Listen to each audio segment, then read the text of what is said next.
There's a moment every serious history lover eventually reaches when the well-known stories of World War I no longer satisfy. Trenches, barbed wire, artillery, yes, those are important, but they barely scratch the surface of how governments quietly experimented with hidden defensive systems that the public was never meant to hear about. These weren't the kind of operations found in patriotic newspapers or state-approved memoirs. These were shadow techniques, improvised innovations, and sometimes ethically questionable measures that shaped the war just as much as the iconic battles themselves. That's what makes digging into these forgotten defense secrets so addictive. They reveal how the war was fought beneath the surface, literally and politically. And they show how nations protected themselves long before the world understood the scale of what was happening. If you're watching this on Warpaths of Europe, you already know the value of peeling back that extra layer of history. So in today's guide, we're going straight to the 6 World War I defense secrets that civilians were never supposed to know at the time. These are methods that shifted battle outcomes, kept troops alive, and shaped what modern militaries still do quietly behind the scenes. By understanding them, you not only gain fresh historical perspective, you also sharpen your awareness of how large-scale conflict adapts under pressure, something survivalists and military historians analyze to this day. Secret 1. Underground countermining operations were more advanced than official reports ever admitted. Most civilians in 1914 to 1918 had no idea that a second war was happening under the trenches. Governments deliberately downplayed the scale of underground warfare because widespread knowledge would have caused panic, especially in regions where tunnels could, at least theoretically, reach civilian areas. What the public wasn't told was that specialized tunneling companies built labyrinthine networks equipped with listening chambers, choke points, gas traps, and defensive detonating chambers. For the modern history enthusiast or preparedness-minded viewer, the lesson is clear. Real defense often depends on what the enemy never sees. Even today, understanding underground acoustics, structural pressure, and controlled collapse techniques helps illustrate how resourceful defensive engineering becomes when terrain is limited. You can see echoes of these strategies in modern bunker-building principles and even civilian emergency shelter design. Secret 2. False front-line positions were constructed to absorb enemy artillery and waste their ammunition. Civilians were encouraged to believe every trench system was manned, heroic, and defensive. In reality, entire dummy sectors were built purely for deception.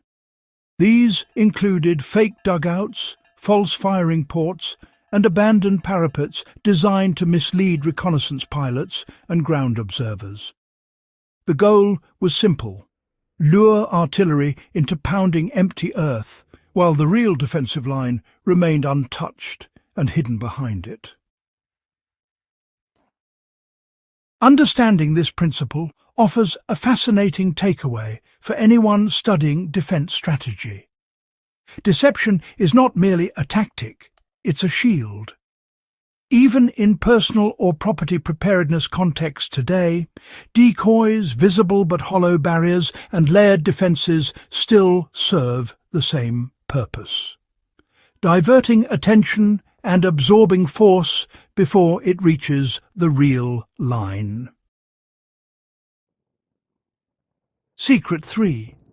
Covert early warning systems were improvised from simple tools rather than official technology. Before electric sensors and radar, armies relied on what civilians assumed was just pure vigilance.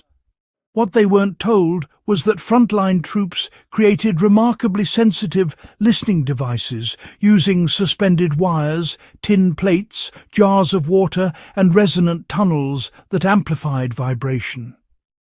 These improvised systems actually detected enemy movements hours before they reached attack positions.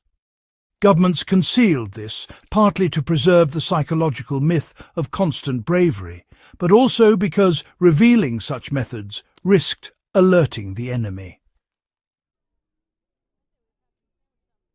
Modern survivalists studying low-tech detection methods still use the same principles, you know.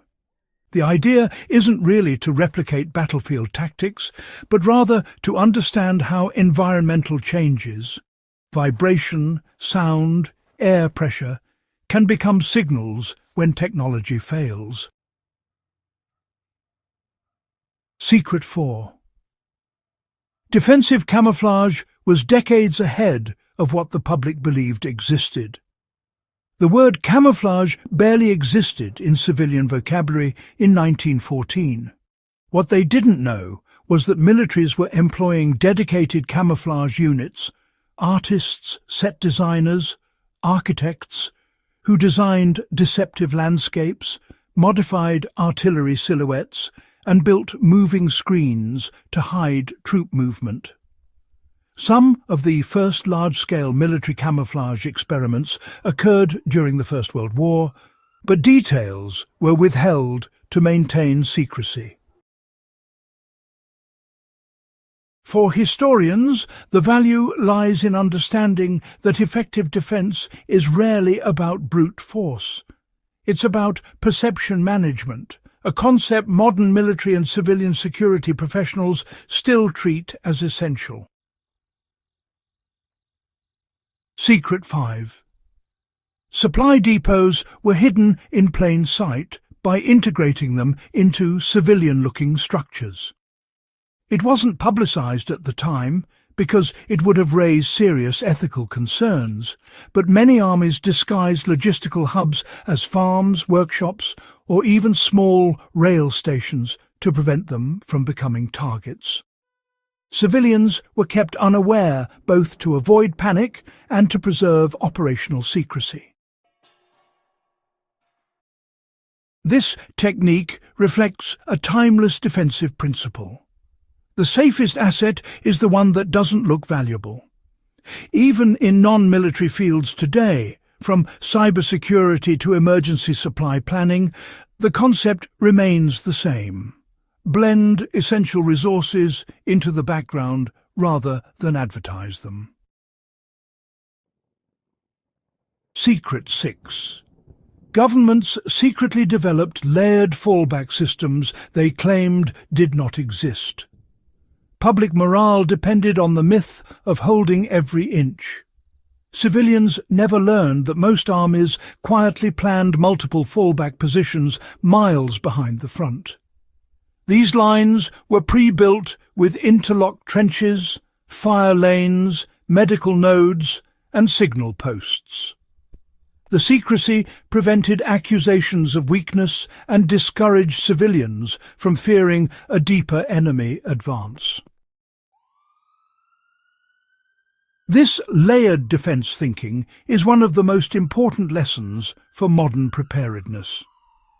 The strongest position is not one line, but a series of adaptable stages.